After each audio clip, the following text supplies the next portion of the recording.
So this is the second video of focusing themes.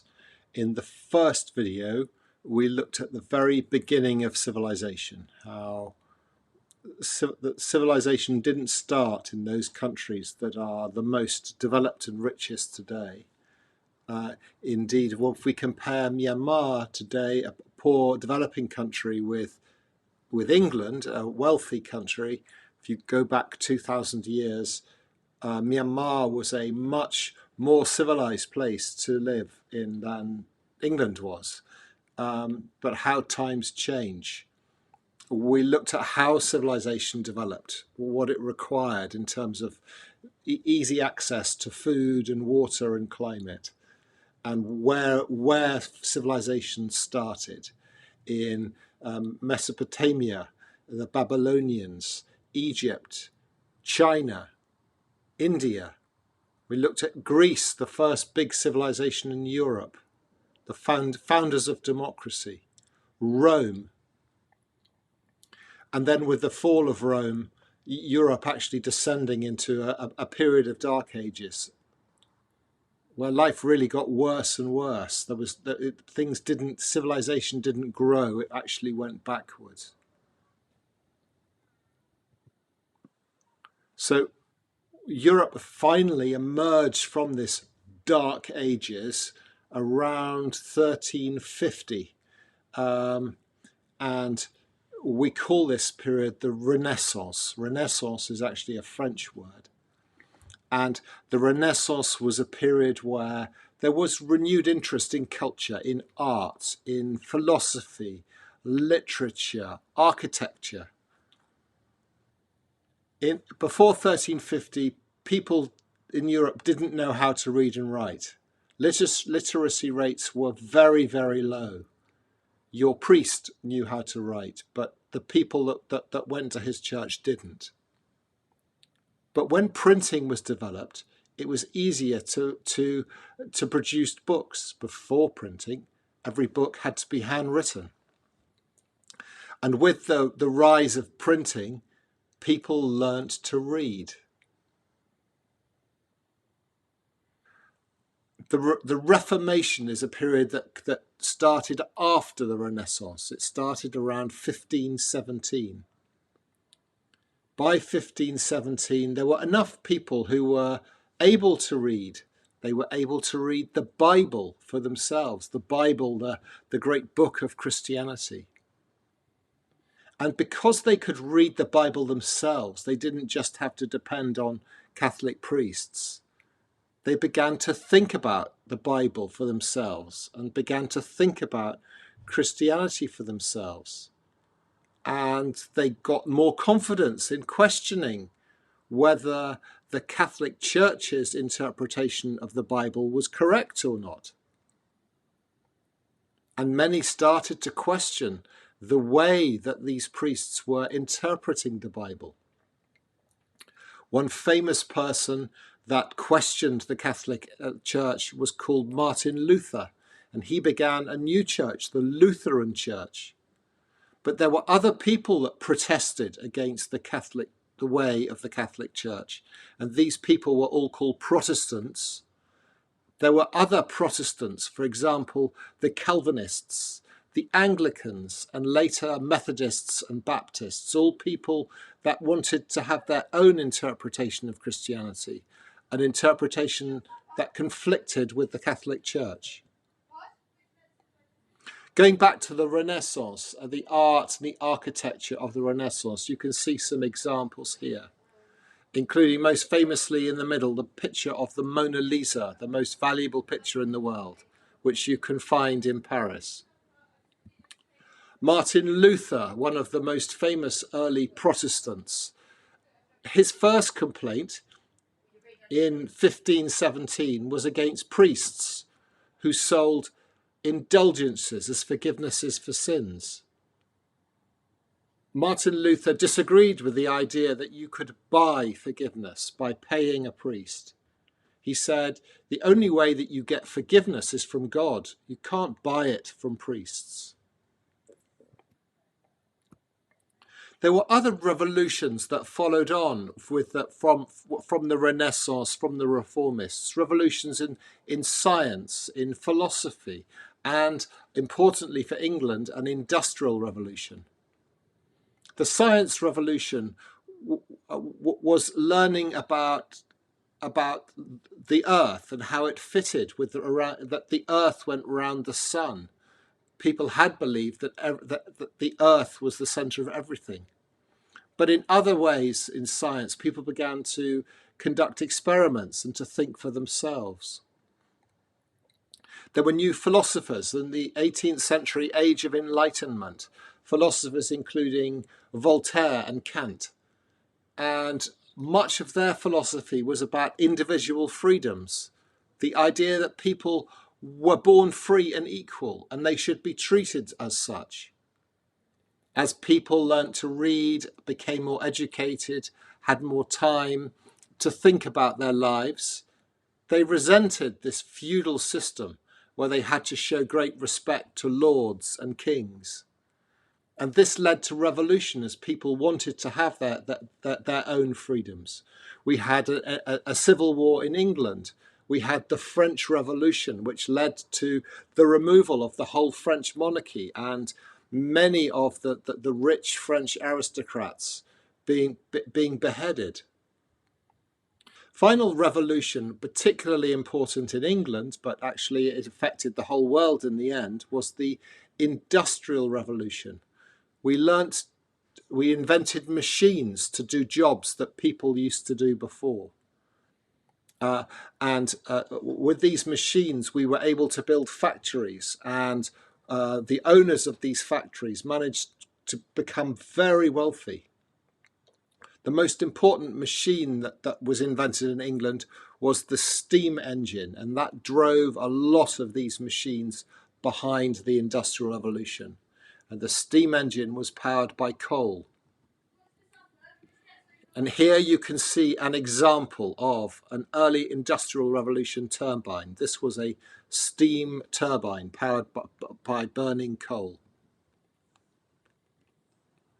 Going back again to Christopher Columbus and the discovery of America and this age of exploration, remembering from the first video, Focusing Themes video, that the importance to Europe of the Silk Road, and that with the arrival of the Islamic Empire and the Arab conquests, many of the ports in the Eastern Mediterranean that were part of the Silk Road were no longer under European control.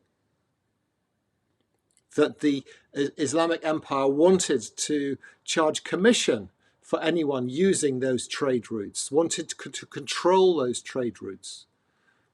And that made the Silk Road much less lucrative for Europe. And they needed to look elsewhere. So when Christopher Columbus made his famous voyage discovering America, he wasn't looking for America. He was actually hoping to reach Asia by sailing west, and America got in his way. Actually, when Christopher Columbus arrived in America, he thought he'd arrived in Asia, and even went back to Spain and told everyone that he had found Asia by the west route. It took as much as 10 years for them to realize Christopher Columbus's mistake, that actually what he had discovered was the New World. He had discovered the Americas. These were the sorts of ships that Christopher Columbus would have sailed on to go and discover America. So his purpose of exploration, yes, you can see the bottom line here, curiosity. People wanted to discover the world. But actually, Christopher Columbus was really all about trade.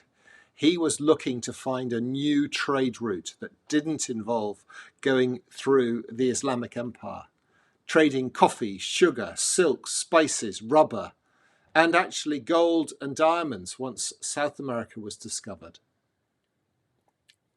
Tobacco and cotton in North America when that was discovered. And to man all those farms that were going to be built in North America and South America too, slaves to work on the farms. If you could control a commodity, you could control the slave trade, you could control the tobacco trade, the coffee trade. Once you had control of that commodity, you could set the price of it, and you could set the price high and become rich. That's what people were keen to do with their exploration. Nations were also keen to build empires. Not empires in nations right next door to themselves necessarily, but lands far away, and use these empires to bring money in through taxes, to find raw materials in these new lands and take them for your own profits, to use the men in these new conquered lands as soldiers for your army. The European nations were Christian, and they also believed it was their Christian duty to convert those people that they found in these new lands who were not Christian. And yes, there was still some curiosity of people wanting to discover the world, but it was very much came below those three things above it: trade, conquest, and religious conversion. So thinking about empires, when we were looking at empires, particularly in that focusing themes 1, the typical way that an empire grew is they grew out from their base. Rome grew out from Rome and took over most of Europe and North Africa and into the Middle East too. China, India, Russia, and to an extent the United States, although not entirely United States, built their empires by expanding. But actually Europe grew in a rather different way. It was difficult for them to expand because the countries they ran into immediately were very powerful countries. Britain, France, Spain, and Prussia, later Germany, were all right next to each other. The way they acquired territories was by acquiring lands far away. Africa, Asia, the Americas, almost all fell under European control. And you can see a map here of the European empires. This is 1770, so this is 250 years ago. And you can see most of the world is controlled by Europe. The red is England, the blue is France. Yellow is Spain, black is Germany, green is Portugal. And you can see that, for example, Great Britain's empire is far, far away from Great Britain. Very unlike the Roman empires or the Babylonian empires or even the Islamic empire.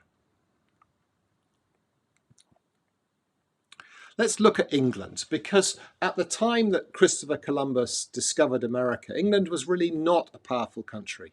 Nothing like as powerful a country as Spain, which was behind Christopher Columbus's journey, financed Christopher Columbus's journey. And over the next 100 years from Christopher Columbus discovering America, it continued to suffer. It suffered a period of great religious turmoil. I would actually argue that one of the reasons why so many English-speaking people moved to America, and that America, as a result, became an English-speaking country, was due to this religious turmoil. Many people in England who wanted religious freedom sailed to America in search of exactly that. Many of the Baptists and the Methodists that you find in America, some of whom came to Myanmar and spread the Baptist church and the Methodist church in Myanmar, those churches started due to the religious turmoil in England. The turmoil in England was caused largely by an English king, King Henry VIII, who, for lots of complicated reasons that I won't go into, took England out from the Catholic Church because he wanted to divorce someone and the Catholic Church wouldn't let him. and said, I will form my own church. I will call this church the Church of England, and I will make myself the head of it. And citizens were forced to change to this religion. Later on, just over 100 years after that, there was more turmoil in England with the Civil War. And this was a war between the king and between Parliament. And it was a war of power. The king, King Charles, believed that he was the absolute monarch, that he was sent by God to rule England, and that he should be the man in charge. And Parliament felt that Parliament should be in charge. The result of the Civil War was that Parliament won. And this brought an end to the absolute monarchy power of the monarch. This end to the absolute monarchy was formalized in 1689, and we call this time the Glorious Revolution. And there was an English Bill of Rights which formally, legally reduced the power of the king to that of a constitutional monarchy. Which meant that the power of the king was largely removed and given to Parliament.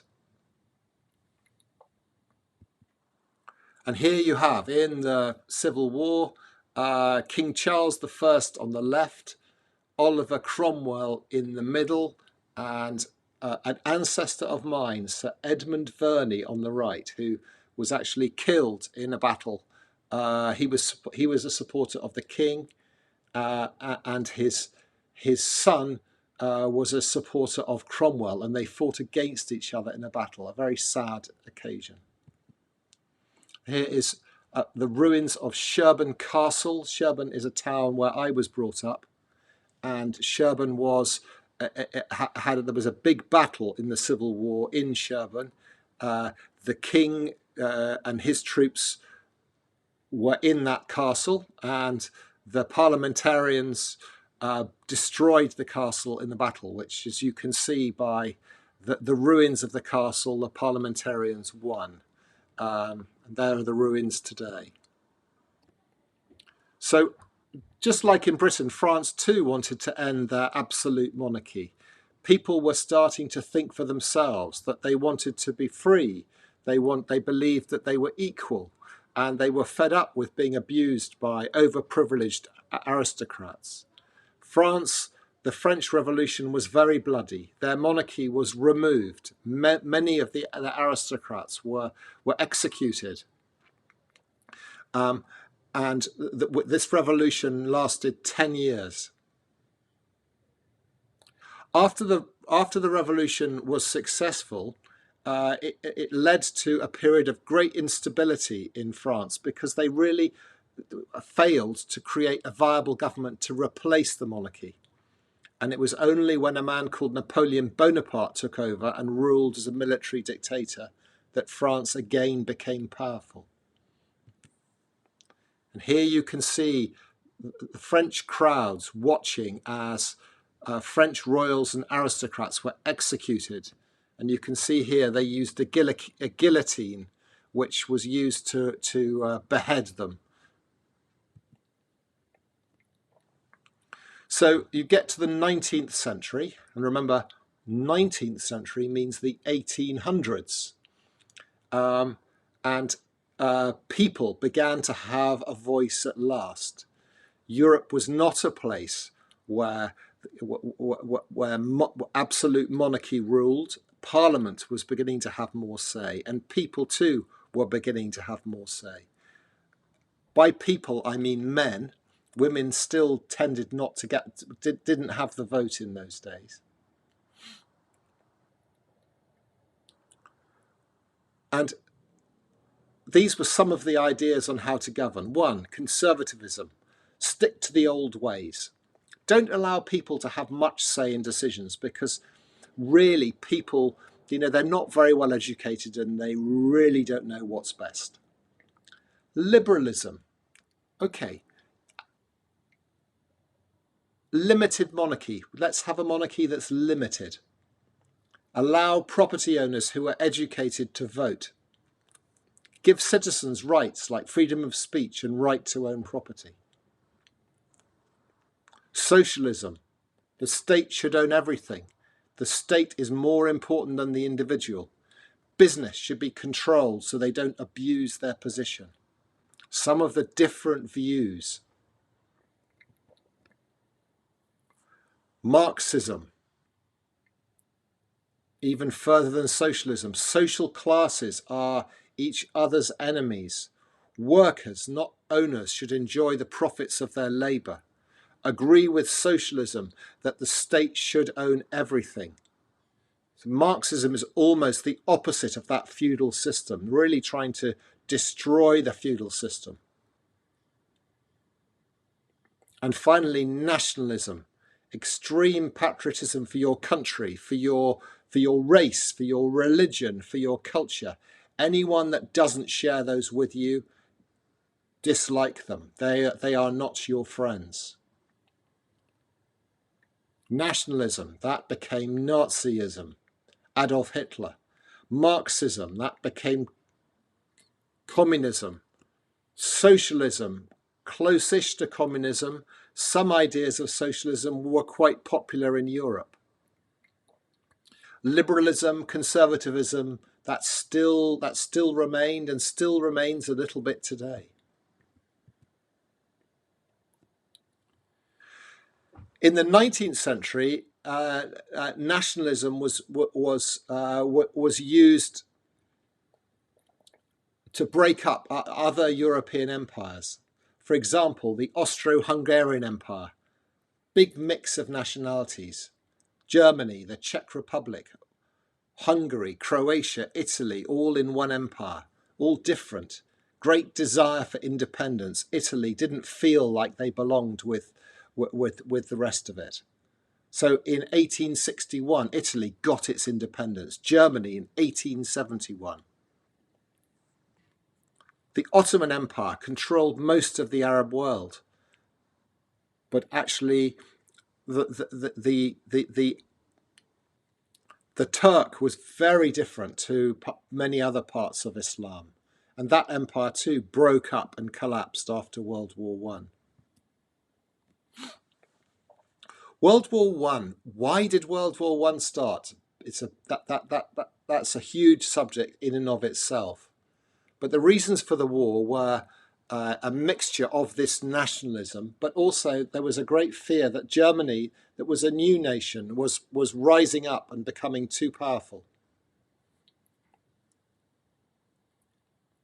In Serbia and other Slavic areas, people were threatened by the Austro-Hungarian Empire. They wanted to be themselves. They wanted to be their own nation. And Europe's traditional major powers, Britain, France, Russia, were concerned at this new country, Germany, suddenly becoming strong and trying to join the club of the powerful, and wanted to reduce their power. It was the most horrific war, 40 million casualties. Villages all over Britain and France have memorials to the dead of this war, and of World War II, obviously, as well. If you go to northwest France, you see huge cemeteries of the dead, young men. The repercussions of World War I were enormous because Europe was destroyed, particularly Russia.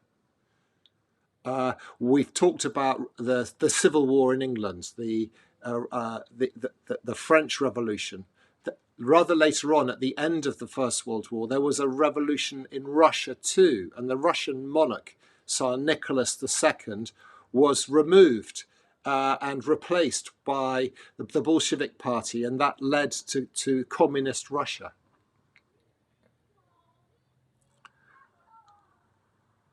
And Russia became the Soviet Union and became a communist dictatorship. After World War I, with much of Europe destroyed, Germany was forced to pay huge sums in reparations. The Austro-Hungarian Empire, which we've talked about already as being broken up, was broken up into the separate countries. And in order to try to prevent World War happening again, there was a creation of an organization called the League of Nations, which is today called the United Nations. The next stage of nationalism was the rise of fascism. Fascism is a kind of extreme nationalism. It's a belief that you should do everything to make your country strong, that you should oppose anything that does not represent your country.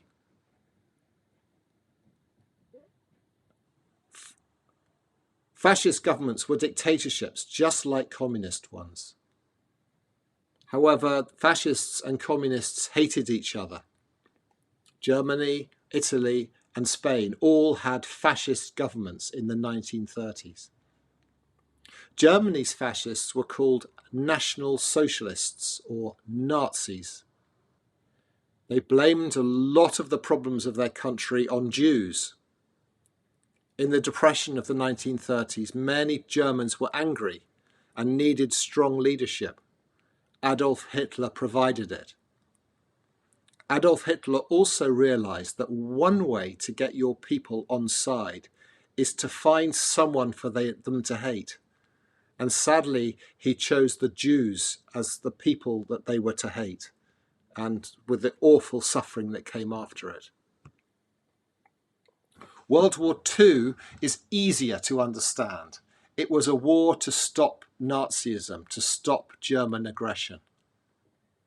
In 1939, Germany took Austria and Czechoslovakia, and Britain warned them that if they invaded Poland, we would declare war on them. They did, and so France and Great Britain declared war on Germany. At the beginning of World War II, the German army was much stronger than the British and French army, and very quickly captured the Netherlands, Belgium, and France. British troops were forced to retreat from Europe back to Britain. Germany and Italy were winning the war in Europe until 1942. Then, in 1941, Russia, who had sided with Germany, switched to the Allied side. And that brought the balance much more in our favour. Britain's army too started to win battles in North Africa. And at the very end of 1941, the USA entered the war. The USA entered the war because Japan attacked them at Pearl Harbor. Japan, on the side of Germany, also began the war very strongly. They captured much of Asia. They swept through Myanmar in months, and the British were forced to retreat back to India. But by late 1943, with a British and Indian army led by a much cleverer general, Japan was also in retreat. At the end of World War II, Germany surrendered. But getting Japan to surrender was much more difficult. America took the decision that the best way to make Japan surrender was to drop nuclear bombs on Japan. And in 1945, 2 nuclear bombs were dropped on 2 Japanese cities, Hiroshima and Nagasaki, with devastating consequences. And that brought the end of the war with Japan. When Allied troops moved into Germany, they discovered the full horror of what we call the Holocaust. Concentration camps where Jews were sent and were murdered, 6 million of them in these concentration camps by Nazi Germany. Russia, which had been on our side in World War II, went almost immediately from ally to enemy. Russia was our friend while we were fighting Germany, but Russia was communist. Russia's belief in how society should be run was completely the opposite of the West. And as a result, almost as soon as World War II was over, a new war that we call the Cold War began. China too, which had suffered hugely in World War II, became a communist nation under Chairman Mao. At the end of World War II, Britain and other European nations had powerful empires and colonies. But with the end of World War II, these colonies demanded and succeeded in getting their independence, Myanmar among them. Europe was hurt badly in World War I, and then with World War II, its economies were hurt very badly. But the US was more protected. And at the end of World War II, the USA confirmed its position as the world's #1 world power, both economically and militarily. But Russia was keen to challenge certainly the military side of that. Europe, and if you go back, remember that chart I showed you of all the European empires and how Europe really dominated the whole world in 1770. Well, by the end of World War II, they were very much no longer the centre of world power. The fighting in both world wars had destroyed their economies, and their powerful colonies that they owned around the world were disappearing as these colonies were getting their own independence. In order for Europe to maintain some economic strength and also to stop them going back to war with each other again, Europe formed an economic union called the European Economic Community, which later became the European Union. This union became more and more powerful, and in 1999, many countries within the European Union decided to move to a single currency called the euro. Before 1999, the Germans had their own currency, the Deutschmark. The French had the French franc. The Italians had the lira, etc. But they did away with all of this and said, let's all join together and form one currency called the euro. Great Britain, that was in the European Union, chose not to join the euro, and that's why you still have British pounds today. Great Britain was in the European Union, but a rather more half-hearted member, as you can see by their decision not to join the euro. And in 2016, there was a vote in Britain, and normally decisions in Britain are made in Parliament. We ask the representatives in Parliament to make decisions on our behalf. When the people vote, they vote in elections. They tend not to vote on individual issues. If the electorate are asked to vote on an individual issue, we call it a referendum. It's a kind of direct democracy when you ask people to make a decision about something other than an election. The decision that people were asked is, do you want to stay in the European Union or do you want to leave it? When the vote happened, everyone expected that the people of Britain would say, we want to stay in the European Union. And it was quite a shock when the vote came out that the majority of people in Britain had voted that we must leave the European Union. And that is something that's nicknamed today Brexit. So Britain is now no longer a member of the European Union.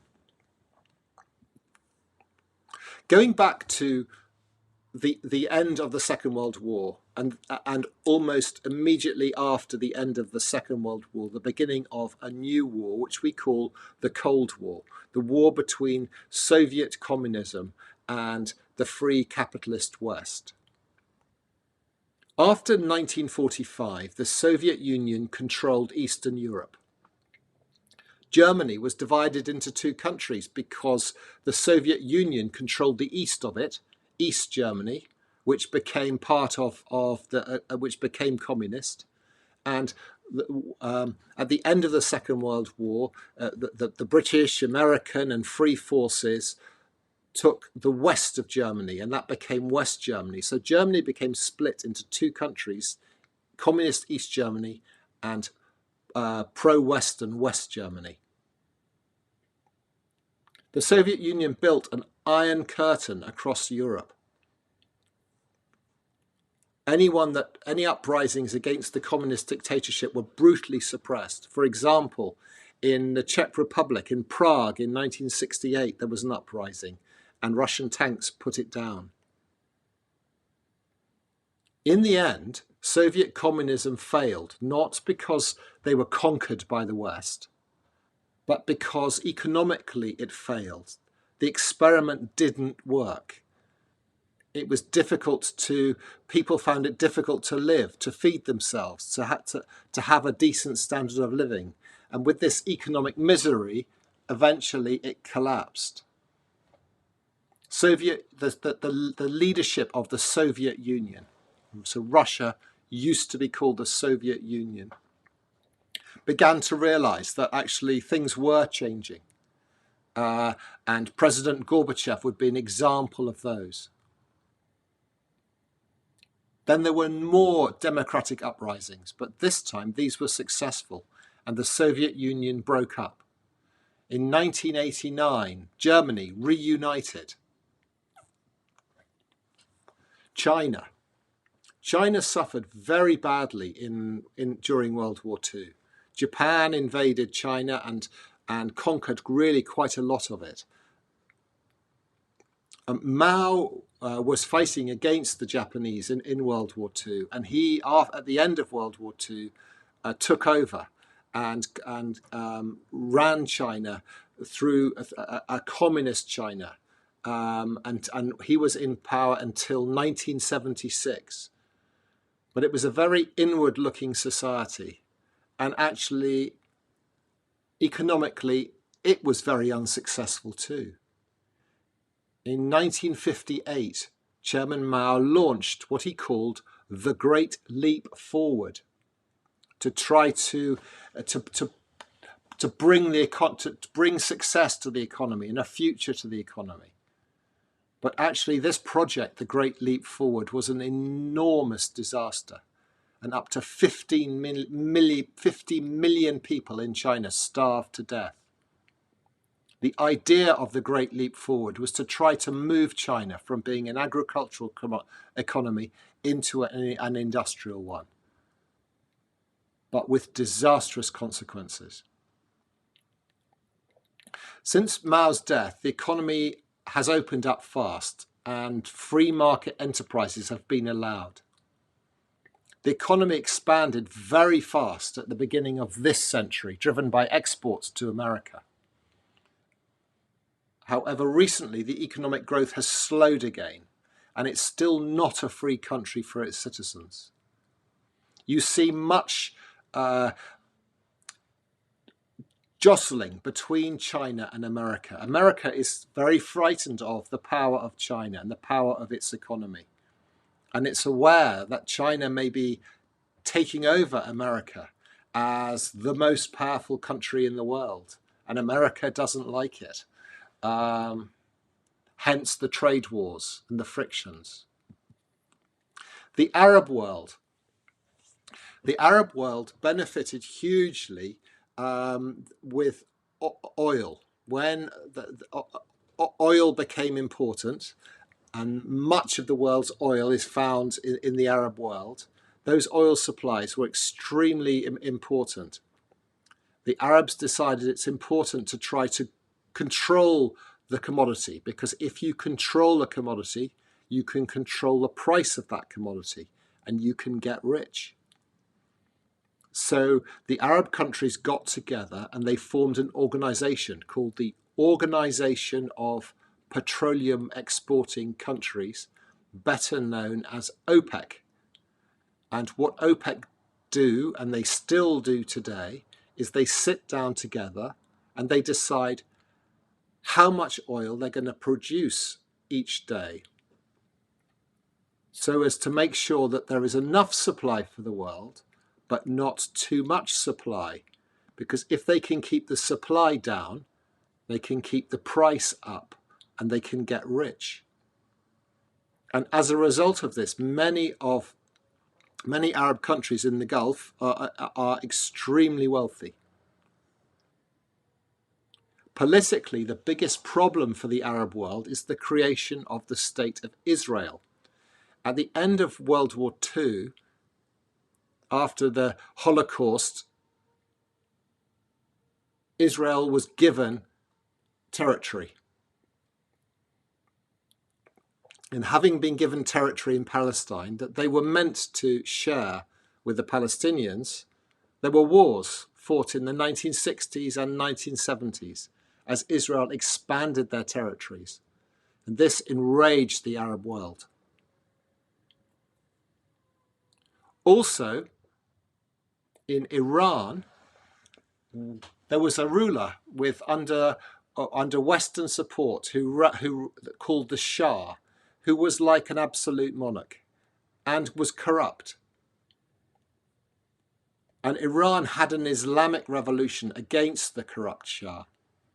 And as a result of that, you have a very hard-line Islamic government still in power in Iran today. A government that is deeply unpopular with the people now too. Israel and America's support for Israel is a huge problem for many Islamic fundamentalists. And they feel that American support for Israel and their interference in Arab politics is wrong.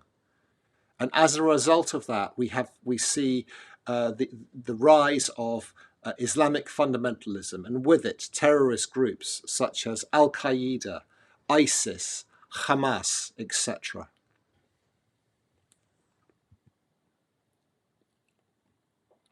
So that is really bringing you to the world today. That is the end of focusing themes. I'm sorry if I've run through everything very fast. Let me repeat again that you do not need to learn everything off by heart. All I'm hoping that you can do is understand what I've been talking about. If you get questions on this in this area, your questions are very likely to be questions where actually you can get the answer to the question within the question. And the question becomes much easier to answer if you understand what you're reading, what it's about. And that's really the way to approach these two focusing themes videos, and actually a lot of GED social studies.